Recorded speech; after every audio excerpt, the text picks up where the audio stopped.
Bueno, ¿se escucha bien? Bueno, esperamos a que empiece, de que se pongan las cámaras y todo. Bueno, yo creo que ya podemos empezar.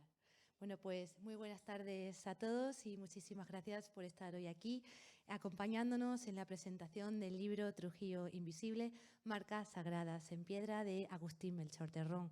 Una obra pues que propone una lectura distinta del paisaje urbano de Trujillo y que sin duda aporta una nueva forma de mirar su patrimonio. Este libro además forma parte de la colección Estudios Locales de nuestra editorial y es ya el 9º título publicado dentro de ella. Una colección que inició con el objetivo de acoger trabajos de investigación centrados en la historia y la identidad de nuestros entornos más próximos. Todos ellos forman un archivo en crecimiento que recoge miradas diversas sobre lo local, entendiendo que lo cercano también puede ser pues, lo universal. En este caso, el libro incorpora una propuesta de diseño que supone pues, un pasito más en nuestro enfoque editorial. Hemos querido que su presentación gráfica dialogue con otras de nuestra línea de trabajo, que es la colección Nexos, centrada en el arte iberoamericano contemporáneo, con la que pues, venimos trabajando en paralelo desde el ámbito expositivo y que seguramente muchos de los que estáis aquí pues, también conozcáis. No es casual, por tanto, que hayamos buscado un formato que acompañe en contenido no solamente desde lo textual, sino también desde lo visual, porque entendemos que la forma también comunica y que cada libro puede ser, además de una fuente de conocimiento, una experiencia estética coherente con lo que se narra. El libro que hoy presentamos encaja muy bien con esta voluntad de combinar contenido riguroso y sensibilidad en la forma. Nos habla de un Trujillo menos evidente, menos fotografiado, pero igualmente presente. Un Trujillo que, como veremos, aún guarda marcas que pues, merecen ser leídas. Muchos de los que estamos aquí conocemos bien la ciudad, hemos paseado por las calles, hemos admirado sus palacios y, bueno, pues también el trazado monumental, pero posiblemente no muchos de nosotros hemos reparado en los pequeños signos pues, grabados en los muros, esas marcas que pues, a simple vista parecen imperfecciones en la piedra y que sin embargo pues, encierran siglos de significado, espiritualidad y simbolismo. El libro que nos presenta Agustín, fruto de pues, su intensa investigación, nos invita precisamente a eso, a mirar Trujillo con otros ojos, a descubrir lo que siempre ha estado ahí, pero que raras veces se ha interpretado. Como sugiere su título, Trujillo Invisible, nos habla de un patrimonio sagrado y discreto, muchas veces ignorado, que habita pues, en rincones, fachadas, dinteles, umbrales y piedras de paso. Agustín Melchor, licenciado en Filosofía y Letras, conferenciante, escritor e investigador, ha dedicado años a estudiar los espacios sagrados y su dimensión simbólica. Con una combinación de rigor estético y sensibilidad divulgativa, nos presenta aquí 5 tipos de marca que pueden considerarse sagradas y que seguramente le explicará más tarde. Estas señales no solamente representan una riqueza cultural y religiosa, sino que también nos hablan pues, de una convivencia, a veces armónica, a veces forzada, entre pues, distintas tradiciones, la cristiana y la judía, y de los conflictos históricos que dejaron sus huellas en la piedra y en la memoria. Agustín ha concebido este libro para que pues, cualquier lector pueda identificar estas marcas al recorrer las calles de Trujillo. No se trata de una investigación encerrada en sí misma, sino de una invitación a la experiencia directa y a la exploración urbana. Es, pues, en definitiva, una propuesta para reconectar con lo espiritual que aún habita en los elementos más discretos del entorno. Por todo ello, estamos especialmente orgullosos de este libro. Agradecemos profundamente a Agustín su generosidad, su paciencia y su pasión por el conocimiento. Y, por supuesto, también a todos ustedes por estar aquí, por su interés y por seguir apostando por la cultura local, por el patrimonio y por una forma de leer el mundo que va pues, mucho más allá de lo evidente. Les invitamos a partir de hoy a mirar Trujillo con otros ojos, a descubrir lo invisible, lo sagrado y lo que aún perdura en sus piedras, y hacerlo, como siempre, con respeto, con curiosidad y con emoción. Y ahora sí, le doy la palabra a Agustín. Muchísimas gracias.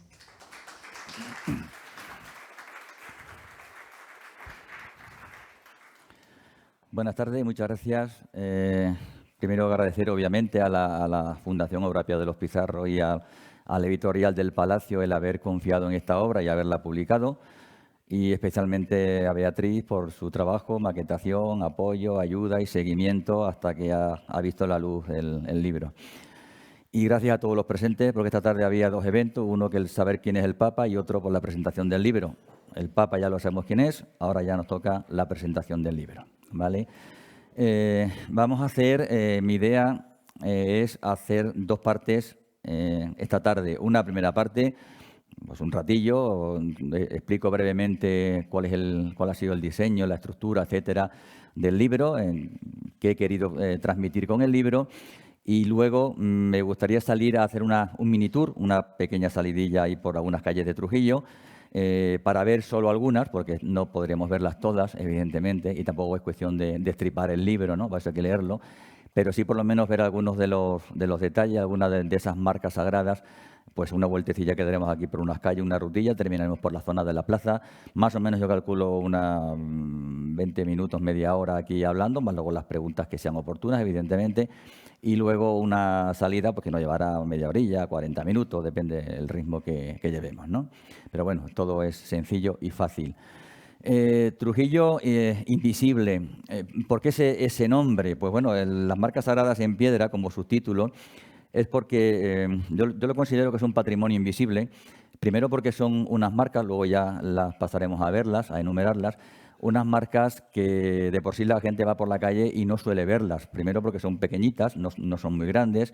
En segundo lugar porque han sufrido obviamente el paso de las centurias, el paso de la historia, y muchas de ellas están tan gastadas que no hay forma de verlas si no tienes el ojo entrenado. Yo digo siempre que esto es como coger espárragos, ¿no? Si estás acostumbrado a coger espárragos, pasas por la esparraguera, miras y enseguida lo ves. Si no estás acostumbrado, miras y miras y miras y el espárrago que tienes delante no lo ves. Algo parecido pasa con las marcas sagradas, porque tienes que mirar, ves algo y ves algo sospechoso. No has visto aún la marca, pero ves algo raro.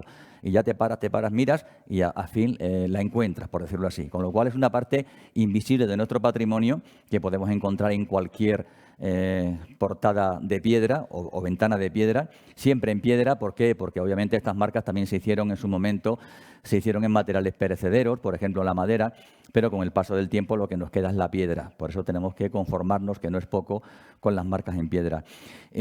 También es invisible por el contenido y por el significado.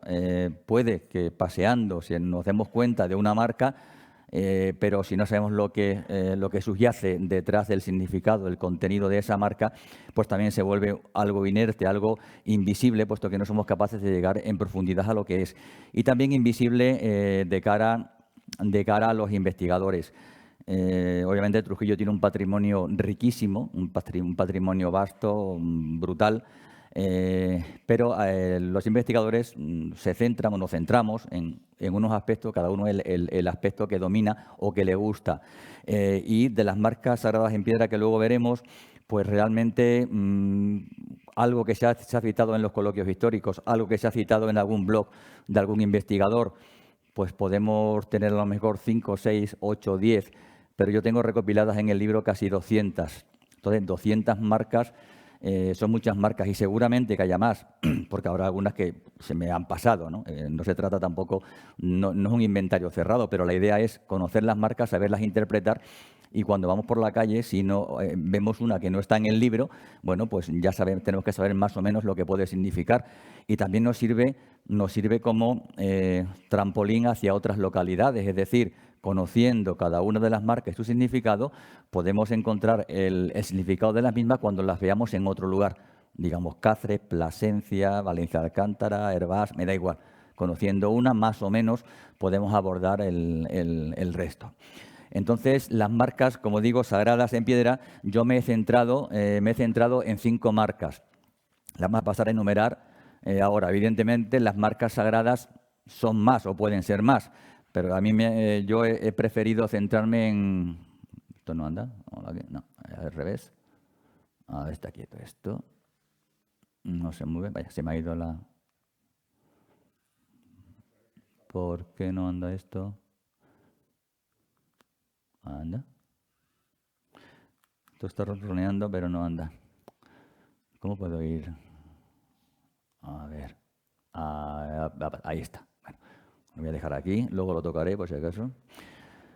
Bien, pues entonces yo me he centrado, como digo, en estas 5 marcas que podemos ver. La primera, colocada en el número 1, es una cruz apotropaica. Ese nombre tan raro no es la forma que se tiene de llamar a las cruces de protección.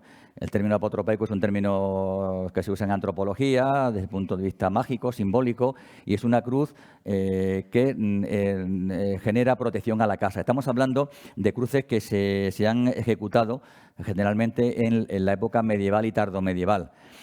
Cruces que están en un mundo generalmente o masivamente cristiano, muy creyente, nos tenemos que retrotraer a siglos atrás, en el cual la cruz era un elemento fundamental a la hora de proteger una casa, incluso proteger una persona. Todavía ya cada vez menos, pero antiguamente había mucha gente que llevaba incluso pues, la cruz, la típica cruz cristiana colgada de una cadena, en una pulsera, y todavía hoy estamos viendo, por ejemplo, en las puertas de algunas casas, pues una placa a lo mejor de Sagrado Corazón o un baldosín con la Virgen de la Victoria o la Virgen de Guadalupe o la Virgen María o no sé qué. Es decir, la gente que tiene un sentimiento religioso, un sentimiento, digamos, profundo, confía en la protección que pueden otorgar esos símbolos. Entonces, estamos hablando de siglos atrás en los cuales la forma que tenía el habitante de una casa, el morador de una casa, para proteger su cubículo, para proteger a él y a su familia de los males externos de la casa, era colocar en la piedra, bien en la jamba de la puerta, bien en la ventana, una cruz de protección, la cruz simple, es decir, el stipes, que es el palo vertical, con el patibulum, que es el palo horizontal. Se colocaba en puertas y ventanas porque los vanos, tradicionalmente los vanos, se creía que era por donde entraban los problemas en casa. Problemas como la enfermedad, el hambre, las penurias económicas, el mal de ojo, incluso las brujas. Es decir, había que proteger de alguna manera, desde el punto de vista simbólico, esa vivienda en los lugares donde eran los lugares más sensibles, los lugares más frágiles por los cuales podían entrar esos problemas. Y no se le ocurrió otra cosa que hacer una cruz, puesto que eran cristianos, eran creyentes, y hacían una cruz de esas características. Esta cruz que tenemos ahí arriba es una cruz muy simple, pero evidentemente cada una de las marcas las ha ejecutado una mano distinta. Esto es muy importante tenerlo en cuenta cuando pasemos por las calles e interpretamos lo que estamos viendo. Es decir, no son moldes, no todas las cruces que vamos a encontrar van a ser iguales, ¿vale? Las hay que son grandes, otras son pequeñas, unas están muy marcadas, otras están poco marcadas, unas están muy torcidas, como cuando se hacen con prisa, pues como todas las cosas, como si vemos una pared que ha hecho un albañil, algunas están muy derechas, otras están muy torcidas, es normal. Es decir, cada uno lo hacía según su criterio y según su habilidad. Entonces no podemos pretender tener cruces de libros, ni ninguna de las marcas que siguen a continuación que iremos viendo, como que todas tienen que ser iguales y por ello descartarlas. No, cada una tenía su peculiaridad, detrás de cada una había una intención, había una simbología, había un sentimiento y cada uno la ejecutaba como buenamente podía. Como digo, esta es la cruz normal. Luego podemos encontrarnos cruces que en vez de un travesaño tiene 2, otras que tienen 3. Incluso algunas, las menos, pueden tener 4. ¿Por qué? Bueno, porque el reforzar los travesaños era una forma de reforzar, creían ellos simbólicamente, la protección de la cruz. Si nos acogemos un poquito al tema de la crucifixión, sabéis que al crucificado a veces se le colocaba arriba, habréis visto en las películas y o en las esculturas de Jesucristo, se le coloca arriba una tablilla, el título Crucis. Pues bien, en algunas de las cruces aparece arriba una rayita, no sé por qué se mueve esto solo, porque he soltado el mando para que no se mueva solo. Se queda quieto, son cosas de... En fin, a ver si se pone por ahí. Va a haber que poner aquí una cruz para protegernos de estas cosas, decía que a veces aparece una rayita encima, en vez de un palo atravesado, aparecen dos, que está simulando ese titulus crucis, esa tablilla donde ponían el delito que había cometido el ajusticiado. También se hacía con los crucificados, también a veces se les colocaba una especie como de asiento, el sedilis, que era para apoyar un poquito el culo, incluso el supedaneum, que era una especie como de tablilla más abajo, para que pudieran apoyar los pies.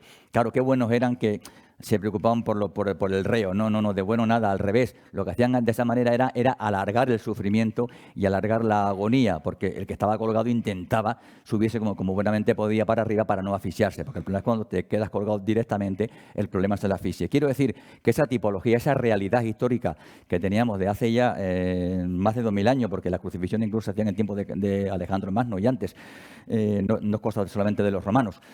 Esa tipología la vamos a encontrar en muchas de las cruces, pero repito, no tan bonita como es esa, ¿vale? No tan bonita como esa, está en la calle Alhambra, la que va de la Plaza de Santiago a Santa María la Mayor, una cruz muy bonita a efectos estéticos. Está muy marcada, está muy clara, pero repito, te la puedes encontrar de cualquier forma, torcida, medio de lado, que le falta un trozo, etcétera, ¿no? Esa es la primera realidad que encontramos por ahí. La segunda que encontramos es la que tengo puesto en el número 2. Es una cruz tumularia. Se llama tumularia porque está sobre un túmulo y es una cruz que simula la fortaleza del cristianismo sobre lo que está debajo, sobre el túmulo, se entiende por alguien que está enterrado ahí, sin estarlo. Me explico. En los siglos... En el siglo XVI, siglo XV-XVI, eran muy común los duelos a espada, ¿vale? En España era muy común los duelos a espada. Eran muy buenos espadachines, era gente que eran expertas en el arte de la guerra, por los distintos conflictos que tenían los reinos entre sí, y eran muy habitual que sabían manejar muy bien la espada. Y entonces, por aquello de la fe, de la honra, de todo el componente emocional, la sangre caliente del español, etcétera, etcétera, había muchos duelos a espada y generalmente se saldaba con la muerte de uno de ellos. ¿Qué pasa? Que cada vez que moría una persona en edad de combatir, era una persona menos que tenía el reino en caso de necesitar a esa persona para combatir en el ejército contra otros reinos extranjeros. Entonces, llegó hasta tal punto el problema de tantas muertes por duelo que en el Concilio de Trento, que se celebró entre 1545 y 1560, ya sabéis que el concilio no es un día, el concilio se tiran años y años y años, ¿no? Pues se determinó que todo aquel que se batiese en duelo a espada, el que moría quedaba excomulgado y el que quedaba vivo pasaba a ser considerado homicida, ¿vale? Claro, dice, ser excomulgado, bueno, pues ahora no puede dar igual. Pero si nos vamos unos cientos de años para atrás, que la gente creía en el purgatorio, que la gente creía en el limbo, que la gente no concebía el morir sin haber recibido las exequias adecuadas de la iglesia, etcétera, etcétera, pues era un problema. Eso de morir y que tu alma quedara toda la vida, por la eternidad, sin poder estar en presencia de Dios, era un problema que ahora a lo mejor no podemos entender, pero que para la mente de entonces era un grave problema. Entonces, ¿qué pasa? Que donde ocurría ese suceso, se colocaba una cruz tumularia, lo hacía un familiar, obviamente, ¿para qué? Para que cada vez que alguien pasaba por ahí pudiera rezar, saber que ahí había ocurrido ese hecho y poder rezar para esa persona, para que a base de rezos y rezos y rezos y rezos, pues a lo mejor Dios se decía más piadoso y más misericordioso y conseguía dejarle entrar en el cielo. O sea, veis que estamos hablando de conceptos que ahora no los vivimos como tal, pero que en centurias atrás funcionaban así. Las cruces tumularias también se situaban en lugares donde se había producido cualquier muerte trágica. Podía ser un suicidio, podía ser un asesinato, sin necesidad de que fuera un duelo a espada. Podría ser incluso un niño que nace y muere antes de recibir el bautismo, lo cual también, como sabéis antiguamente, pues también no se podían enterrar en Camposanto, había que enterrarles en un sitio aparte, no recibían las bendiciones de la Iglesia y supuestamente quedaba por ahí, por el limbo, sin poder acercarse su alma a Dios. Entonces, todos esos condicionantes hacía que cuando había una muerte de esas características, una muerte repentina, por cualquiera de los casos que estamos comentando y otros posiblemente, pues un familiar pues colocaba una cruz tumularia en un lugar determinado. Y para que la gente cuando pasara, pues se santigua o rezo una oración, etcétera, etcétera. Entonces son dos realidades que tenemos que las podemos encontrar, las primeras en las jambas de puertas y ventanas, ¿vale? Porque son de protección de esa casa. También podemos encontrar algunas, como en la plaza, por ejemplo, en los portales de la plaza. Hay una que está en la calle, porque no solo se protegía las puertas y ventanas, también se protegía, por ejemplo, pues, la zona de un mercado. En el campo también se protegían los campos para que dieran buena cosecha, para que los animales estuvieran gordos y poder alimentarse de ellos. Es decir, la cruz como tal tiene un significado mucho más amplio, pero lo que vamos a encontrar en Trujillo en puertas y ventanas eran de protección. Las otras pueden estar en cualquier otro sitio. Allí donde se produjera el suceso, puede ser en medio de una calle, que no hay ni puerta ni ventana, pero ahí ocurría el suceso y ahí se colocaba la cruz tumularia, ¿vale? Son dos realidades del mundo cristiano.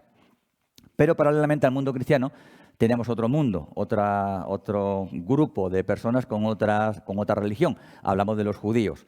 Los judíos tenían otra forma, evidentemente, al tener otra religión, tenían otra forma de entender la vida. Entonces, lo que aparece en el número 3 es la famosa mezuzá. La mezuzá es, ellos tienen por obligación, tienen muchas misbah, muchos mandamientos divinos de la Torá, y uno de ellos es que tienen que colgar en las puertas de casa una mezuzá. La mezuzá es un rollo, un pergamino, llamado clav, el nombre no importa, el pergamino, donde aparecen unos versos del Deuteronomio, ¿vale?, del Antiguo Testamento, y se metía dentro de una cajita, se llama bait, no importa el nombre, pero bueno, de una cajita, y esa cajita se ponía en uno de esas oquedades que se hacían en las puertas de las casas, en la jamba derecha, más o menos en el segundo tercio, más o menos a la altura de la cabeza, de forma que el judío, cuando entraba en su casa, tocaba esa cajita, la besaba y le daba como protección al entrar y también protección al salir. Mucho antiguamente yo veía, bueno, y sin antiguamente, todavía ya pocos, pero todavía me encontraba gente que sale de casa y hace la señal de la cruz, o sea, cristianos, ¿no? Es decir, todavía hay gente que sale a la calle a ese mundo hostil de dentro de su casa, que es el mundo protegido, ¿no? Entonces también los judíos pensaban de esa manera. Tenían esa cajita con la mezuzá, el conjunto de cajita, hueco y el rollito se llama mezuzá, y lo tenían puesto en sus casas, en las puertas de sus casas. Obviamente, tanto la cajita como el pergamino se ha perdido. ¿Y qué nos queda? Pues nos queda la hendidura donde iba colocada esa cajita con el rollo. Con las mezuzot, el nombre en plural de la mezuzá, digo lo mismo que con el tema de las cruces. No hay una mezuzá que sea de libro o que tenga que ser igual que otra. ¿Por qué? Porque en el Deuteronomio únicamente se dice que la tienen que tener puesta. No dicen que tenga que ser ni grande, ni pequeña, ni estrecha, ni alargada, ni que tiene que ser horizontal o vertical. Porque veréis unas que son horizontales, luego las veremos cuando hagamos la salida, otras son verticales, otras están en diagonal. Pero bueno, eso es una cosa que viene del siglo XII, de dos rabí, un abuelo, se llama Rashi, y su hijo Jacob, que eran franceses, y que determinaron, el abuelo, este rabino decía que las mezuzot tenían que ser verticales, porque era así como estaban los rollos de la Torá dentro de una sinagoga. Los rollos de la Torá los meten en un armario, en el ejal, y están verticales. Y el nieto decía, no, pero tiene que ser horizontal, porque cuando tú sacas ese rollo para hacer la lectura, lo pones en la mesa, en la bimá, y al extenderlo está en horizontal. Entonces la mezuzá, la hendidura tiene que ser horizontal. Bueno, esos son, digamos, dos tradiciones que hay, pero no es una mizvá, no es un mandamiento divino. Con lo cual después cada judío lo hace según su criterio. Y cuando te mueves mucho por ahí, ves en muchos casos, ves que las hay alargadas, pequeñas, grandes, en vertical, en oblicuo, en horizontal, las hay incluso cuadradas, etcétera. Es decir, las hay de muchas maneras. ¿Por qué? Porque cada uno tenía su obligación, pues cogía y la ponía. Entonces, esas hendiduras nos las encontramos en Trujillo, hay varias, luego las iremos viendo. Pero, ¿qué pasa? Que eso era cuando el judío podía tener su casa judía delante de los cristianos, que no iba a ningún problema, o tenía pocos problemas. Pero, ¿qué pasa? Que con el decreto de la Alhambra, en 1492, sabéis que los Reyes Católicos determinan que todo judío o se bautiza o se tiene que ir del reino. no queda otra. Entonces muchos se bautizaban, bueno, se bautizaban pues por conveniencia, porque imaginaos, tiene aquí su vida, su casa, su negocio, su familia, y dice, bueno, me tengo que ir ahora de aquí, tengo que ponerme a vender los bienes que tengo, tal. Bueno, pues me bautizo y ya está. Entonces, ¿qué pasa? Que vale, ya te bautizas, si te bautizas, ya eres cristiano. Cristiano de segunda, porque eran considerados cristianos de segunda, eran judíos conversos. Pero bueno, al fin y al cabo, eres cristiano. Mal visto o poco visto por la población, porque la gente, claro, no es tonta. No, este se bautiza porque le interesa quedarse. Claro, evidentemente. Entonces siempre iban a estar mal vistos. Pero ya, claro, ya bajo ningún concepto podían seguir manteniendo su mezuzá a la puerta de su casa, porque ya no podían ser judíos. Otra cosa es que de puertas adentro cada uno hiciera lo que quisiera, pero de puertas afuera no. Entonces desaparecieron como tal las mezuzá. Eso nos indica que toda hendidura de mezuzá tiene que ser anterior al 1492, porque el decreto de la Alhambra se promulgó el 1 de marzo del 1492. ¿Vale? ¿Qué pasa entonces? Pasamos al punto 4. Terminamos, ya no puede ser el judío, ya no puede tener su mezuzá a la puerta de su casa, pero sigue considerando a la jamba de su casa como el lugar de protección. Entonces, ¿qué hace? Esto sigue por su... Tiene vida propia, en fin, no pasa nada, lo dejaremos así. El lugar de protección, y lo que hace es que ya no puede tener la mezuzá. ¿Pero qué hace? Si la gente que se dedica al campo, la gente que tiene sus talleres, etcétera, lo que hace es que afila los utensilios metálicos, los sigue afilando en las jambas de las puertas. Con el paso del tiempo, venga a afilar, se crea un rebaje, como ese que tenemos ahí. Un rebaje de afilado, porque es para afilar, y ritual, porque ellos lo hacen con un concepto sagrado. No solamente afilar el cuchillo y ya está. Ya veis que los judíos son muy metódicos para el tema del uso de las herramientas y para otras muchas cosas. Entonces, para ellos tenía un concepto sagrado. Ojo que también lo hacían los cristianos. Los cristianos también afilaban. En la antigua ermita de San Judas Tadeo tiene unas tiras donde se ve claramente que afilaban las hachas, o Santa María la Mayor también. Es decir, no era algo exclusivo del mundo judío. Pero sí ellos, digamos, por decirlo de alguna forma, lo institucionalizaron y lo hemos visto en portadas y en lugares propias de casas judías, y hemos visto que seguían utilizando la jamba ya no para colocar la mezuzá, sino para afilar de forma simbólica, de forma sagrada, afilaban esos utensilios para que los utensilios que les dan de comer, que les dan la manutención, que les dan el sustento, pues estuvieran, digamos, imbuidos por el espíritu divino de su Dios, ¿vale? Entonces seguían haciendo esos rebajes que cuando pasamos la mano están pulidos al tacto y permanecen todavía, evidentemente, hasta nuestros días.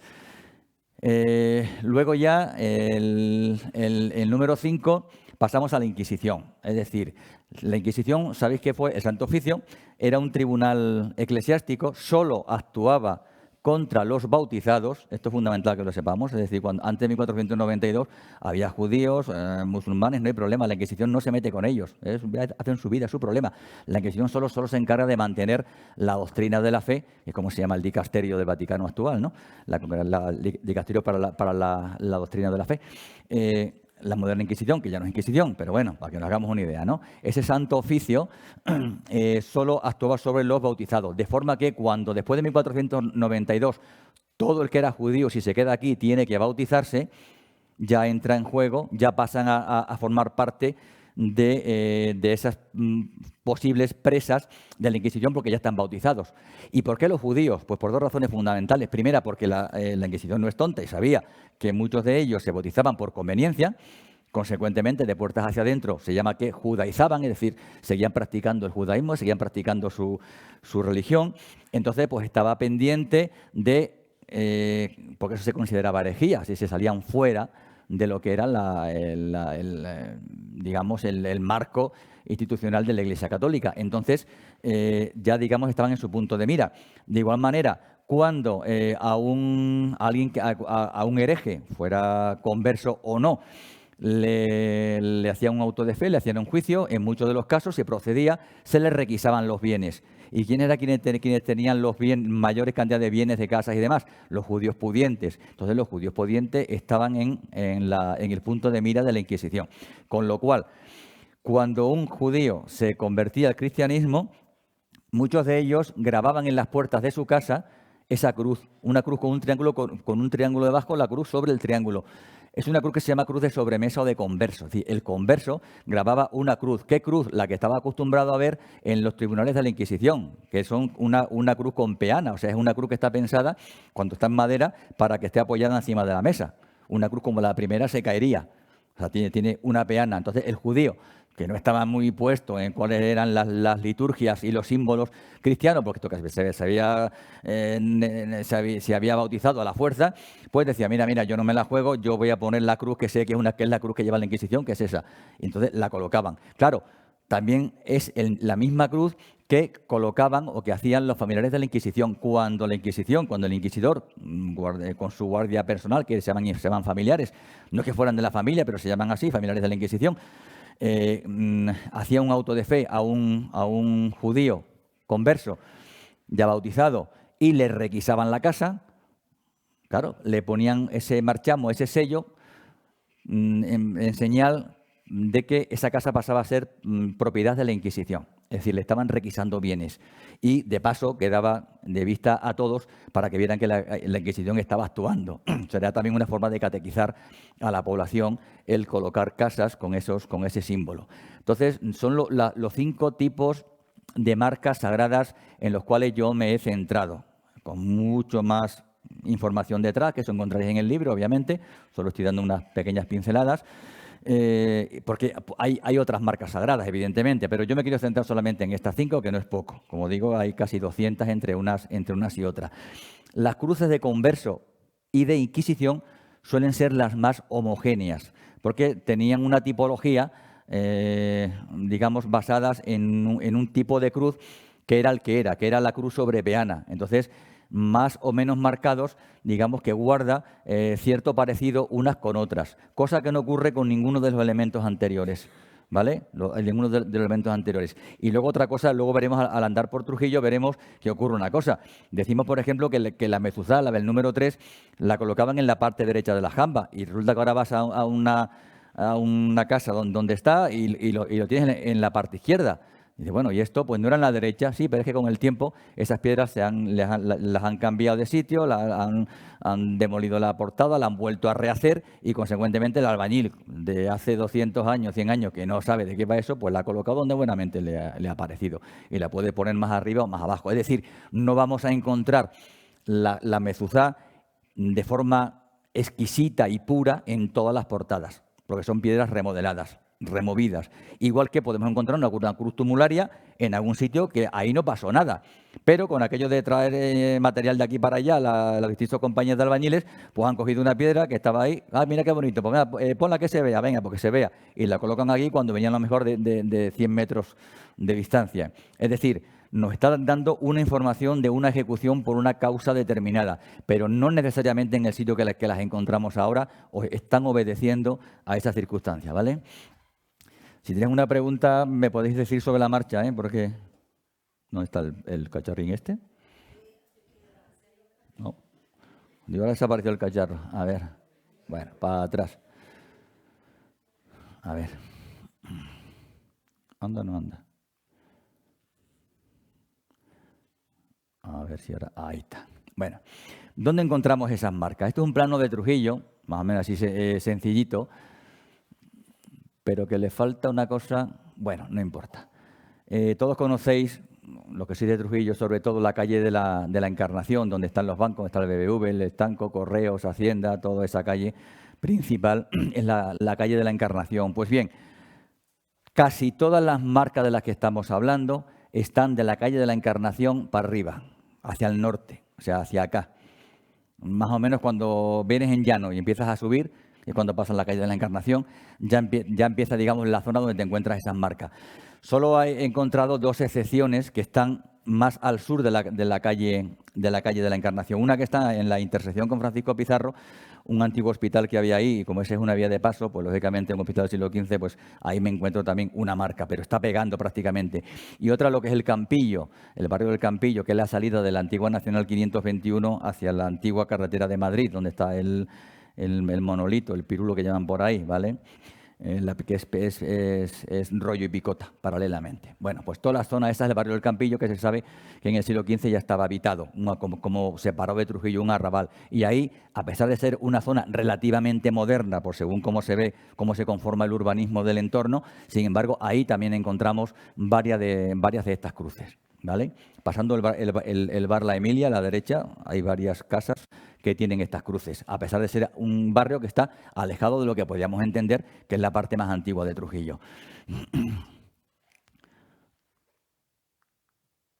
No sé si a esto le falta pilas o... Anda cuando quiere, a ver si quiere andar. No sé, para arriba abajo. Bueno, ahora.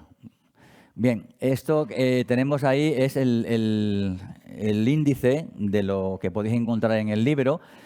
Esos capítulos que pongo, capítulo 2, 3, 4, 5, 6, son lo que hemos hablado ahora de las cruces. Lógicamente en el libro hablo mucho más de cada una de ellas.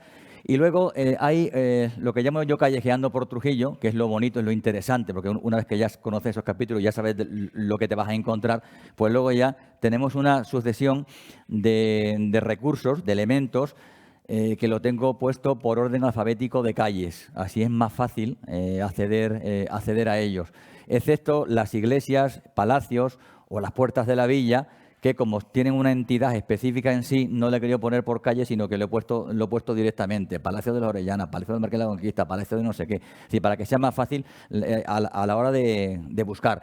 En cada una de esas calles hay como mínimo un elemento. Si salen 54 puntos en total en el libro y hay casi 200 elementos, entre cruces, rebajes, etcétera, pues obviamente en algunas calles te encuentras muchas cosas, ¿vale? Y luego he querido poner algo fuera de carta. Bueno, antes de eso, ya que se habla de las calles, también, yo es que me gusta mucho aderezar, es como las ensaladas, ¿no? Me gusta mucho aderezar los libros con otras cositas que no son el cuerpo en sí del libro, pero que siempre ayudan al que lo lee. Entonces me gusta poner, en este caso, los nombres de las calles. He puesto una pequeña frase de qué significa el nombre de la calle, porque muchas veces nombramos a las calles y no sabemos por qué se llaman así. Bueno, pues creo que es interesante, con lo cual, ya que pongo la calle, pues le pongo una pequeña nota donde comento qué es, porque esa calle tiene ese nombre y no otro, ¿no? Y luego pongo al final del libro, una vez que he tratado esas 5 marcas sagradas a lo largo de todo lo que yo he conocido o visto de Trujillo, pongo un capítulo que se llama Fuera de carta. Es decir, ya no estoy hablando de esas 5 marcas sagradas, pero hombre, es una pena andar por Trujillo, ir viendo cosas y no ponerla, ¿no? Aunque no sea una de las 5 marcas sagradas. Y he querido reforzar un poquito el libro con otros elementos, algunos de los cuales ya aparecen en otros estudios, como por ejemplo hay un umbral funerario romano que está en la fachada del patio de la Jerónima. Ese ya aparece citado en otros estudios, pero bueno, como lo he encontrado, pues lo pongo. También, por supuesto, los alquerques también aparecen citados en los coloquios históricos de Extremadura, además están muy visibles, que son... ¿Por qué cito los alquerques? No es sagrado, bueno, pero es que el de 9 es un tipo de alquerque, un tipo de figura, sí se puede considerar sagrada porque tiene una connotación simbólica distinta a los otros, entonces también lo incluyo, porque ya que va uno por la calle y se lo encuentra, hombre, porque sepa también lo que es, ¿no? Luego también rebajes para pensar. ¿Por qué pongo en algunos casos rebajes para pensar? Pues que son para eso, para pensar. Es decir, el hueco de una mezuzá no deja de ser un rebaje, un vaciado de la cantería. Claro, te puedes encontrar otros vaciados que parecen que es una mezuzá, pero no es una mezuzá, puede tener otro cometido, ¿vale? O bien también te puedes encontrar antiguas mezuzot, en plural, que han sido reutilizadas, por ejemplo, para encastres de rejas, o viceversa. Entonces, claro, lo ves ahí y dices, hombre, puede ser, no puede ser. En Margarita Iturral de arriba del todo hay una que es cuadrada, pero como tiene poca profundidad, hay otras cuadradas como ella, como esa mezuzá en el Solar Nacional. Claro que la hay, por eso lo pongo, porque hay otras. Pero esa no está lo suficientemente profunda. Bueno, pudiera ser, porque la cajita puede estar encastrada directamente, puede estar pegada, puede estar cogida con unos alambres. Es decir, volvemos a lo de antes, no hay una tipología que diga que tiene que ser así. No, cada uno lo ponía como podía. Entonces, bueno, lo dejo ahí para que uno cuando lo vea dice, mira, pues una mezuzá, y no la ha puesto en el libro. No, está puesto en rebajes para pensar, y hay otros como esos, pero que yo creo que no son, pero... que bueno, que me gusta que la gente también, cuando ve el libro, pues tenga su propia opinión y diga, pues yo creo que sí, porque mira, por esto, por lo otro. En fin, quiero ponerlo y como tal lo he puesto. También el escudo de la Inquisición, que veremos luego, que también es una cosa interesante, ya que tenemos uno por ahí arriba, bueno, pues luego lo vemos en la calle del Alférez. lo vamos a ver luego cuando vayamos andando, y también las ballestas, ¿no? Sabéis que hay una calle Ballestero, la que está detrás de la iglesia de San Martín, que sube para arriba, para el Arco de Santiago, para la Puerta de Santiago. En la calle Ballestero, ¿por qué? Porque hay unas ballestas que están ahí grabadas. Hombre, no son sagradas las ballestas, son armas de guerra. Pero bueno, es que pasas por ahí, o caras. Hay caras tatuadas, cinceladas en la piedra, y pasas por ahí, y eso, bueno, pues no es sagrado, pero ya que estamos hablando de piedras y de marcas, pues lo pongo también, ¿no? Para tener un conocimiento algo mayor de lo que nos encontramos en Trujillo. Entonces, por eso, bueno, pues he metido otro tipo de elementos que no son específicamente sagrados, que ocupan una parte pequeña del libro con respecto a la totalidad, pero que me han parecido interesantes. En definitiva, pues para dar una idea, un conocimiento pues mayor de lo que nos encontramos, que como digo, en Trujillo es mucho. A ver, la aventura de pasar, ahí. ¿Cómo está? También he querido que sea fácil interpretar. Si abrís un libro, por ejemplo, a una de las calles, está una de ellas, que es Santa María, me gusta poner una foto, aunque pone la calle, en todos los sitios pone la calle y el número, pero a veces el número es un poco confuso. Ahí por la zona de la calle del Campillo, ahí algunas casas tienen hasta 3 números distintos. O sea, ¿por qué? Porque renumeran, en fin, y cambia. Entonces, muchas veces es un lío. No te puedes ir muy lejos, pero bueno, para que sea más fácil, además de poner el nombre de la calle y el número, pongo una foto, y para que aún sea más fácil, se pone una flechita para que uno vea la casa desde lejos y vea la flechita donde está. Y luego se pone una segunda foto donde se ve la marca cuando uno está cerca para poder verla. En este caso es una cruz muy generosa, con lo cual pues no hace falta hacer más. Cosa que en este otro caso no ocurre. Aquí tenemos, por ejemplo, en la calle Mingo Ramos, está puesto arriba la misma forma de trabajar, es decir, que se colocamos las flechitas en la portada, pero claro, tú llegas a la portada, te asomas ahí, lo ves, y las dos que tenemos abajo, la de la izquierda, es lo que te encuentras. Dices, pues yo aquí no veo casi nada. Por eso la de la derecha se le sobreimprime, unas rayitas blancas que no están puestas en la piedra, obviamente, está hecho con maquetación posterior, faltaría más. Pero para que podamos ver o hacernos una idea de cómo sería o de cómo es eso que se ve tan mal.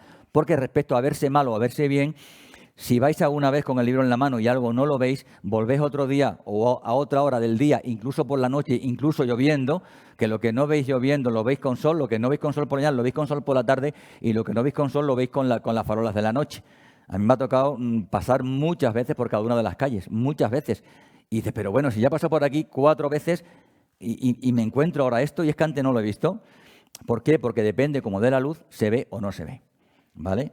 Entonces eso lo aclaro porque podéis decir, mira, pues esto pone aquí, pero aquí no se ve nada, aquí no hay nada. Sí lo hay, solo que a veces si es de noche, coges el móvil, le pones el lado de la luz, o vienes a otra hora del día, depende cómo influye la luz, así se verá o no se verá. Entonces, para que sea más fácil, en las fotos del libro se ha dibujado en blanco donde equivaldría a la figura marcada de la piedra, ¿vale? Y en el caso, por ejemplo, de los rebajes o si es una mezuzá, pues se le pone un óvalo, un circulito, algo para identificar en el libro, para que sea fácilmente, cuando uno ve el libro y va allí a la calle que sea, bueno, pues que sea fácilmente encontrarlo. Es decir, la finalidad es que uno pues pueda moverse con el libro tranquilamente por Trujillo, un libro que pesa poquito, y es cómodo llevarlo. Y vamos a ir, a ver. Venga, ánimo, ahí está. Bueno, entonces, ¿cuál es la finalidad del libro? Como he dicho antes, dar a conocer un patrimonio que generalmente me atrevería a decir que la mayor parte de la gente no lo sabe. Primero. Segundo, concienciar a los trujillanos, ya que estamos hablando de Trujillo, de que a lo mejor vive en una casa con una de esas marcas y no lo sabe. O sí, pero me he encontrado personalmente a gente concreta que me han visto, claro, pues vas por ahí haciendo fotos y la gente pues te excusea. Y si pasas ya 4 veces por el mismo sitio, pues ¿qué estás haciendo? ¿Qué haces? No sé qué, tal, pues esto, lo otro. ¿Dónde hay? Ah, nada, pues yo esto no lo había visto. ¿Por qué? Pues porque vives en una casa y tienes una marca de esa en la puerta y no lo sabes, o en la ventana, ¿vale? Entonces, o bien en la calle, de que viva en ciertas calles, hay calles que son muy ricas en ese tipo de elementos, de marcas. Entonces, está bien tener primero un conocimiento, segundo, pues si soy partícipe de esas marcas porque mi casa lo tiene o estoy enfrente de una casa que lo tiene, pues mejor que mejor. o no, porque hay gente, no sé por qué, pero hay gente que dice, anda, eso es judío, no es judío, pues yo no quiero eso aquí en mi casa, como si fuese algo malo. Bueno, qué sé yo, hablamos de religión, pues como se habla de política pues, o de fútbol, pues uno piensa una cosa, otro piensa otra, ¿qué le vamos a hacer? Pero es una realidad que existe. Y también concienciar en que cada vez que veáis una marca, aunque esté gastada y casi no se vea, esa marca la ha hecho alguien en un momento dado de su vida, con un propósito, con una emoción. Imaginaos una marca, una cruz tumularia, cuando ha muerto alguien por un suicidio, que es su familiar el que tiene que hacerlo. Pues imaginaos el pesar, la pesadumbre que tiene esa persona cuando su familiar ha muerto, ¿no? En esas circunstancias, y tiene que hacer la marca. Y le toca hacerla, ¿vale? Pero a ver, es decir, cada uno luego tiene, detrás de cada marca existe una historia, existe un comportamiento, existen cientos de años de cultura y de simbolismo, de intencionalidad, de forma de relacionarse con los demás. Entonces, todas esas ideas es lo que yo me he propuesto que con este recorrido por Trujillo podamos llevar a cabo, ¿vale? Y si esto anda, a ver si es al revés. Vale. Y ahora la manita levantada, si alguien quiere hacer alguna pregunta, pues encantado. Si puedo responder, respondo. Y si no, pues ¿qué vamos a hacer? Intentaremos. ¿Dudas? Momentín. Buenas tardes. Sí, Hola. quería saber si ese tipo de marcas tiene algún tipo de protección especial como patrimonio cultural. No, nada. Hay algunas ciudades de España, ciudades, pueblos, poblaciones, que, bueno, pues por circunstancias de la vida o porque tienen una riqueza específica, por ejemplo, en el mundo judío, pues lo tienen diseñado desde el punto de vista municipal, turístico, pues, por ejemplo, pues una judería y tienen puesto a lo mejor pues marcas en el suelo de la judería, tienen perimetrado cuando entras de la judería o sales de la judería. Entonces, ahí, digamos, hay un interés por parte del turismo, de la promoción de ese municipio, de cara al turismo, de cara a la atracción de personas y de mantenimiento de la cultura. Hay una protección municipal, pero no existe una ley patrimonial que te diga que tú, como tienes una mezuzá, no la tienes que tener ahí, tal. Luego veremos algunos casos que están tapadas, por ejemplo, y otras están rotas. No nos vamos a ver porque no cabe. En el libro viene algunos casos que están rotas, se han picado. Tened en cuenta que estamos hablando de que una población cristiana, en algunos casos, en algunos momentos de la historia, se lleva mal con una población judía. Uno compra una casa y ahí ha habido una marca judía y la rompen o la tapan o la cristianizan poniendo otras cruces al lado, etcétera. Es decir, forma más parte de la vida, de la intrahistoria que decía Unamuno, es decir, de la vida de los personajes de a pie, de calle. No hay una protección específica donde se diga este tipo de marcas, no, porque es que todavía es invisible, Trujillo invisible por eso, porque es que todavía no hay conciencia de la importancia que tienen estas marcas. Las marcas, las cruces tumularias, la primera vez que se empezó a hablar de cruces tumularias no hace más de 10 años y empezó en Toledo. Algunos historiadores en Toledo, imaginaos Toledo lo que es, ¿no? Si habéis estado en Toledo, desde el punto de vista histórico, pues empezaron a ver este tipo de cruces que abundaban mucho y estudiando, investigando y tal, llegaron a la conclusión que era por el tema de los duelos. Luego investigando en las crónicas donde había habido duelos por espada, en tal calle, tal sitio, empezaron a investigar, a cruzar información y lo vieron. Pero hay muchas cosas, los rebajes de afilado ritual, yo no he visto a nadie que haya hablado de ellos, salvo una persona hace ya varios años en un pueblo de Portugal, pero no he encontrado ninguna... O sea, aparte de lo que yo hablo, de los rebajes, yo no he encontrado ninguna publicación donde sale de rebajes de afilado ritual, ninguna, cero. La mezuzá sí, la mezuzá es un elemento característico. Hace poco hemos estado en Sos del Rey Católico, en un castillo en Zaragoza, y en sitios donde es precioso aquello y lo ves y lo tienen explotado turísticamente porque es una riqueza, porque la gente va ahí a ver eso. Pero no hay una ley que proteja ese tipo de elementos, más allá de lo que cada ayuntamiento en cada municipio lo quiere hacer. Pero por eso, porque sigue siendo invisible, porque no se tiene el realce, y menos todavía si cuando vas, si tenéis la osadía de visitar todas y cada una con el libro en la mano de lo que yo presento en Trujillo, veréis que muchas casi ni se ven. ¿Cómo la van a proteger si casi ni se ven? ¿Vale? Y no hay, por desgracia, no hay una protección en ese sentido. O sea, podían mañana hacer una obra quitar esa jamba de la puerta o blanquearla o pintarla o poner ladrillos encima o yo qué sé qué y no pasaría nada. No iría contra ninguna norma municipal en ese sentido. Al menos hasta lo que yo sé. Por aquí, no sé si en algún sitio lo harán, pero que yo sepa no. ¿Los rebajes tienen una situación concreta o no? Los rebajes pueden ser al lado derecho o al lado izquierdo. Incluso hay uno en una ventana en la calle del Campillo. Pero generalmente suelen ser en las jambas, pero puede ser tanto en la derecha como en la izquierda. Bueno, muchas gracias por la presentación y por la información, porque yo he descubierto hoy que en el Pago de San Clemente, en un lagar de ruido que visito con frecuencia, pues hay un rebaje marcadísimo, pero marcadísimo. Realmente era muy útil para regular, pero lo que no sabía yo que el carácter trascendente que tenía. Igual que no he comprendido hasta hoy la fuerza mágica de algunas cosas, como la presentación de hoy, que la presenta Agustín. Tenemos un papa que ha sido agustino y que ha sido misionero en Trujillo, no Trujillo, Extremadura, pero Trujillo en Perú, y que habla español perfectamente. Entonces me decía Agustín antes de entrar que el Ayuntamiento de Trujillo, tan dignamente representado esta tarde, debería de cursar una invitación al Papa, por lo menos, para que viniera a Trujillo y a Santa Cruz de la Sierra para el convento de los agustinos. Ya le pediremos una subvención al Papa nuevo. Lo que dices del pago, porque yo también soy del pago, mi padre era del pago, yo viví hasta los 3-4 años de edad, viví en el pago. Hay que tener en cuenta dos cosas. Primero, esos rebajes, como he dicho antes, también los cristianos lo hacen, O sea, lo de afilar los utensilios también lo hacen los cristianos.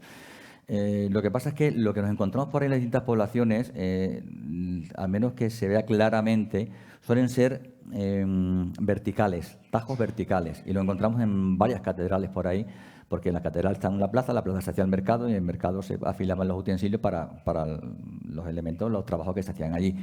Y puede ser perfectamente, puede ser cristiano, no tiene por qué ser judío.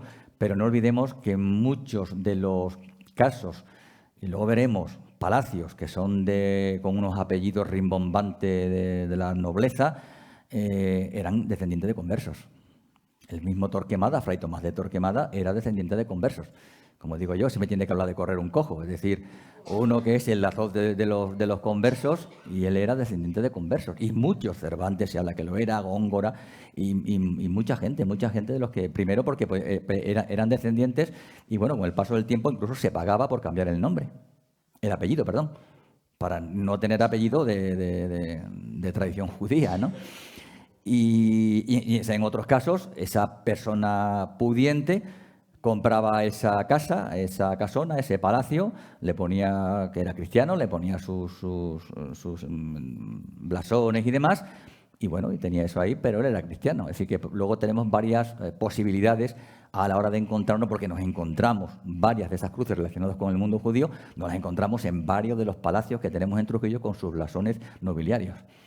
Entonces, no, que ¿cómo es posible si estos eran nobles, o sea, que además con la flor de lis y todo lo demás, que eran cristianos de raza, gente de solvencia moral y demás, sin parangón, pues nos los encontramos ahí en esos palacios. ¿Cómo puede ser? Pues sí, por eso. Porque unos son conversos y otros simplemente han comprado a posteriori, porque cuando la Inquisición, he dicho antes, requisaba un edificio, lo ponía a la venta porque le interesaba sacar dinero. Una especie, no era una desamortización, pero bueno, más o menos. Pues, y lo compraba la gente que tiene dinero, claro, la gente pudiente. ¿Una cosa?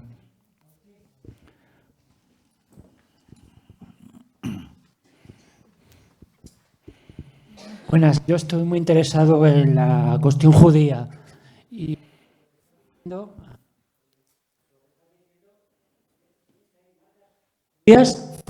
zona. Perdón, es que no escucho porque se corta. Si me lo dices a voz normal, me entiendo. ¿Cómo? ¿Así? No, que te decía que por...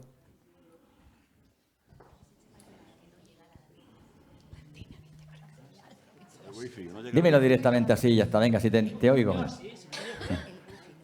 Tanto micrófono. A ver, yo que también he estudiado un poquito de los judíos, lo que he podido, porque me ha interesado siempre y creo que es como una parte muy desconocida de Trujillo, por lo que estás diciendo, hablas de sitios que no es que sea realmente la zona judía delimitada de nuestra ciudad, donde has encontrado esos signos, esas marcas. ¿Cómo es posible eso? Pues muy fácil. Es posible porque hay una zona que se considera judía. A ver, los judíos no todos eran ricos. Había gente pudiente que tenían los negocios y vivían en las calles cercanas a la plaza. En zonas como se sobra aquí en Trujillo, el tema de la Rinconada, la Corral del Rey y toda la zona es lo que es Calle Tienda, San Margarita Iturralde, la Plaza del Azoguejo, en fin, todo ese tipo de sitios que son claros por nombres y por temática de la judería. Pero luego había otros judíos que no tenían la suerte de tener tanto dinero y por avatares de la vida tenían que vivir pues ahí a las afueras, allá arriba, lejos. Y ellos tenían su cultura y hacían sus marquitas como cualquier otro judío. Es decir, no cometamos el error de pensar que solo había judíos en las llamadas juderías. No, eso no, ¿vale? Entonces, que sí, que te encuentras más en sitios concretos. Y además no siempre, porque las juderías, si luego han sido masacradas, como lo fueron a posteriori en muchos casos, por revueltas populares, revueltas sociales de los cristianos contra los judíos y demás, muchos de ellos han desaparecido precisamente porque los han hecho desaparecer. Y resulta que no se han fijado a lo mejor o no les ha importado a un judío que vivía solito allá arriba en la calle de no sé qué, que tiene su marquita porque en su momento la puso y nadie se metió con él. ¿Vale? Es decir, las casuísticas son muchas. Hay tendencia a hacer barrios judíos porque en algunos casos existe, ¿no? Te vas a Valencia Alcántara, por ejemplo, y tiene el barrio judío, te vas a Arbat, tiene el barrio judío. Que bueno, yo lo de Arbat lo siento, pero de estas cosas busca, a ver si encuentras algo de esto. En fin, tiene otras cosas. Pero quiero decir que hay una tendencia a generar delimitaciones de juderías. Vale, perfecto, pero también había judíos fuera de las juderías. Y las mismas juderías se movían. En el caso de Trujillo, sabéis que se cerró, si estáis interesados en el mundo judío lo sabrá, que se cerró la zona de la judería en 1480, pero antes no estaba cerrada. Es decir, te circunscriben cuando hay un problema social, que deciden que tú como judío, sales de aquí de 8 a 2 y de 6 a 10, y el resto del tiempo te quedas aquí metido dentro. Y en otros casos, en otras ciudades, pues había una convivencia más o menos adecuada. En otros lugares están las casas pues separadas, en otros lugares están muy juntas porque los tienen como un gueto.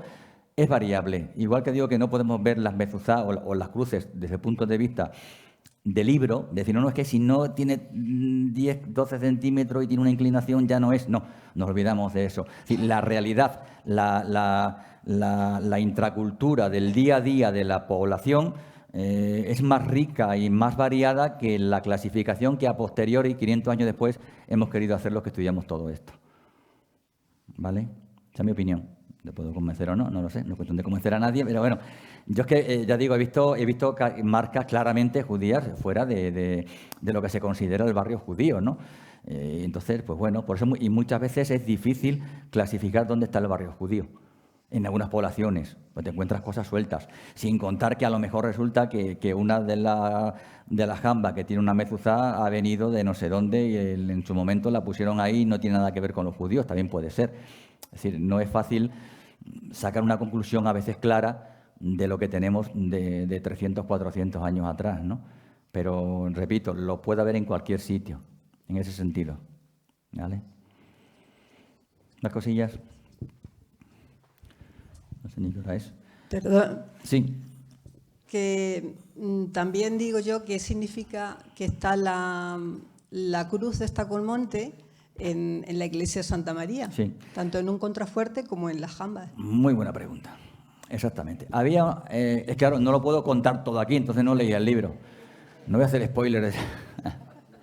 Luego vamos ahí, al pasar para allá, que lo quería comentar, bueno, os lo comento ya. En San Martín de Tours también hay, por ejemplo, y en Santiago, en fin, hay cruces. La cruz, a ver, genéricamente la cruz sobre un triángulo es la preponderancia del cristianismo sobre el judaísmo. La cruz es cristiana, el cristianismo, el triángulo simboliza el Gólgota, el Monte Calvario, donde se crucificó a Jesús, ¿no? Según los evangelios y demás. Entonces, el triunfo del cristianismo sobre el judaísmo. Con esa simbología de la cruz ya la podemos llevar donde queramos. Bien, por un lado. Por otro lado, en las iglesias, ¿qué necesidad hay de poner cruz en una iglesia cuando ya la iglesia de por sí ya es un lugar sagrado, ¿no? Hay una delimitación entre lo profano y lo sagrado. Eso es la religiosidad popular. Santa María, tú lo conoces bien, en Santa María hay muchas. Así, yo aconsejo que vayáis a ver la portada. Unas grabadas en piedra y otras con almagre, con una pinturilla roja esa que se pinta en la piedra, ¿no? Porque es la religiosidad popular. Ahora tenemos que ser capaces de irnos cientos de años atrás. Santa María, por ejemplo, ya que estamos hablando de ella. Ahora allí, pues ahí tenemos el depósito del agua, tenemos la Plaza de los Moritos, está todo aquello empedrado, tenemos el restaurante al lado, el bar que no sé qué, jaleo, gente, coches. Pero hace cientos de años atrás, pues aquello estaría de noche, imaginaos, no había luz eléctrica, estaría en tierra, es decir, allí pues el que más el que menos, pues va a mear detrás de la iglesia, como se hacen en todos los pueblos, ha hecho de toda la vida de Dios cuando hay verbenas, ¿no? ¿No había la verbena en los pueblos?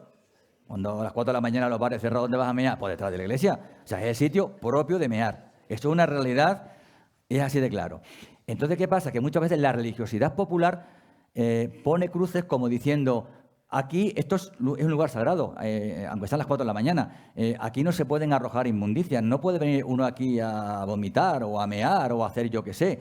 Es decir, hay una religiosidad que es la institucional, que es la que son, digamos, esas cruces bonitas que aparecen en las iglesias, y luego está la religiosidad popular que sale del sentir de la gente, que se le ocurre poner allí una cruz, pues por motivos variados que es normal que desconozcamos. Pero uno de ellos es eso, sacralizar ciertos puntos de ciertos lugares donde años atrás, a ciertas horas, pues se hacía lo que se hacía.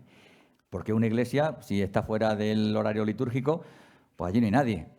Y encima si estás alejado, estás por en un cerro y a oscura y no sé qué, pues imaginaos lo que se puede hacer allí, ¿no? Incluso duelos que se podían hacer detrás de las iglesias, porque los duelos se hacían a espada, los padrinos decidían, los padrinos son los que, digamos, eran las personas que llevaban a su ultrajado y al ultrajador, por decirlo así, les llevaban y determinaban dónde hacían el duelo. Y si quedaban a las 5 de la mañana detrás de la iglesia de Santa María, porque allí no hay nadie, pues allí no vamos a hacer el duelo. Moría uno de ellos y le ponían la cruz tumularia en una de las paredes de la iglesia. Pero las que están en las puertas suelen ser por religiosidad popular, ¿vale? Amén de otras casuísticas que desconocemos y que, bueno, que son motivo muchas veces del azar, en ese sentido, ¿vale? Y sin confundir, porque si dais de la vuelta a Santa María, sin confundir con las llamadas marcas de cantero, que también hay para dar y tomar, ¿vale? Pero eso es otra cosa. También se podrían considerar sagradas, también hablo de ellas en el libro, porque las marcas de cantero son lo que son, en fin, no son solo marcas de cantero, pero bueno, es decir, es fácil encontrar ese tipo de cruces, en ese sentido, en iglesias y en un montón de sitios. Religiosidad popular, ¿vale? ¿Más cosillas? ¿Nada? Bueno, pues se ha ido eso, es igual. Ahora vamos a bajar abajo, bajamos a la entrada del palacio, porque vamos a hacer el mini tour. Pero antes vamos a dar 10 minutos ahora más o menos. Si alguien quiere comprar un libro, quiere ir al servicio o quiere que le firme el libro, vamos a tener un ratito. Luego ya cuando terminemos de esto bajamos a la puerta principal y de ahí ya salimos a hacer el pequeño tour que serán media hora, 40 minutos, más o menos, ¿vale? Bueno. Pues nada, nos vemos ahora. Muchas gracias a todos y hasta la próxima. Gracias.